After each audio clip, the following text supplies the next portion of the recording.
What's up guys, so today we're talking about the Note 7. No, not that Note 7. This is the Note 7 from Infinix. It's the first time I'm checking out their extremely affordable smartphone, probably the most affordable new modern design Android phone out there, costing just $180, which is incredibly affordable. In the times where phones are costing up to $1,400, the question is this actually enough? Will this satisfy your needs? Is this really all you need? Now before I begin, I want to give a shout out to Infinix for sending out these sports earphones. I'm actually going to be giving away this to you guys, so be sure to subscribe to the channel with bell notification on and be sure to comment below. So let's start off with the design of this phone. It is so surprising to see that this phone is packing all the latest Android design ingredients. We've got a punch-hole setup towards the left-hand side of the phone, a very interesting back design. Of course, this is a plastic design, but we do have a bit of a pattern going on. It shifts colors as well depending on the lighting, which looks really good. Like, you can't really tell that this is a $180 phone when you put it side by side to a $1,200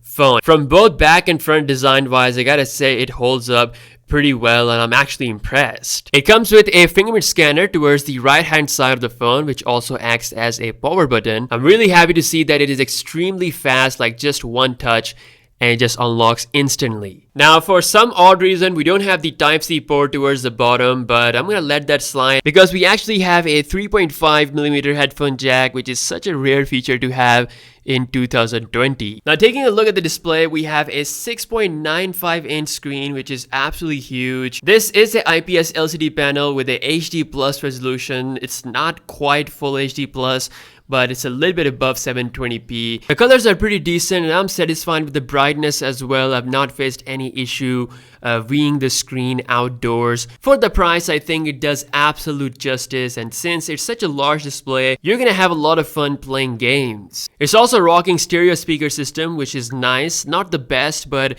it's definitely louder than some of the other phones that I've tested out. Now under the hood, this phone is packing MediaTek G70 processor along with 6 GB of RAM and 128 GB of internal storage. This chip handles the UI and everything pretty smooth. So far, I've not faced any issue regarding, checking out the normal applications as well as gaming on this phone. I'm not much of a gamer, but I did check out the GTA San Andreas as well as Asphalt 9, and it handled all those games pretty well. Like, this processor is actually geared towards gamers, so if you're someone who's gonna game a lot, you're not gonna be disappointed. Even at this price range, it is doing a pretty good job. Now let's go ahead and talk about the software on this phone. It's rocking the Android 10.0 version based on its own XOS. This is what their skin is called, and it's running the Dolphin version 6.1.0. This phone came with so much bloatware, like I had to uninstall and disable a good amount of applications to have that clean look that I have right now. This is their XOS skin, which has a decent amount of customization.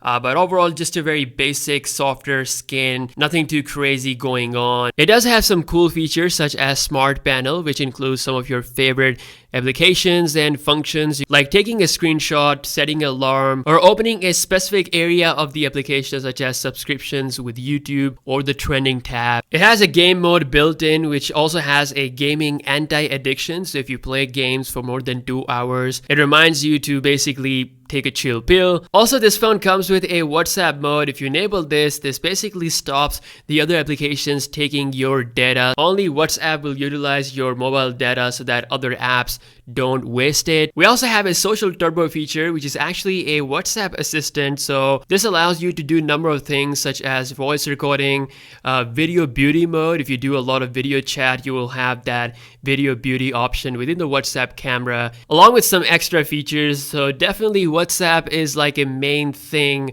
on this phone. It also comes with its own theme engine. Here you have a lot of themes to check out, which are absolutely free. And same thing for the wallpapers, tons of cool wallpapers for your phone. Overall, it's a decent skin with good amount of customization. Now let's go ahead and talk about those cameras. Surely at this price, you can't get much, right? Well, you're definitely not getting a potato quality because the images out of this phone are actually pretty good. Like, outdoor images have good amount of detail. It's got quad camera setup. The main lens is 4 48 megapixel in resolution. There's a 2 megapixel macro lens, a 2 megapixel zoom, as well as a depth sensor. Sadly, there is no ultra wide angle lens. So with the images, it's doing a fine job outdoor. I would say the saturation is little less to my taste, but just a quick session in Lightroom gave me this look. So it's not that hard to get good images even with this phone at this price range. Now quality will take a hit if you're shooting indoors or in a challenging environment. Macro lens lets you come really close to the subject, but again, make sure you have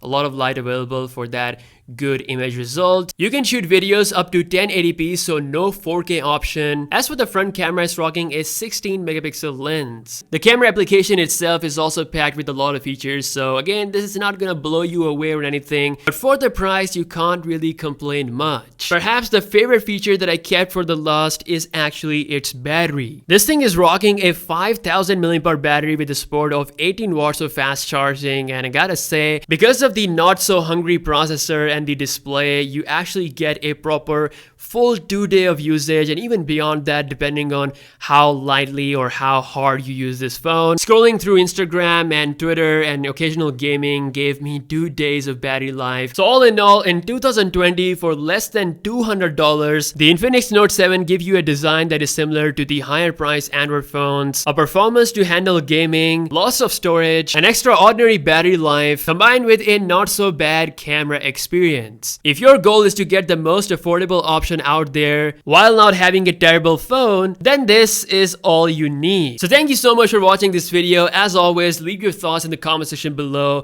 and I'll see you guys in the next one. Peace out.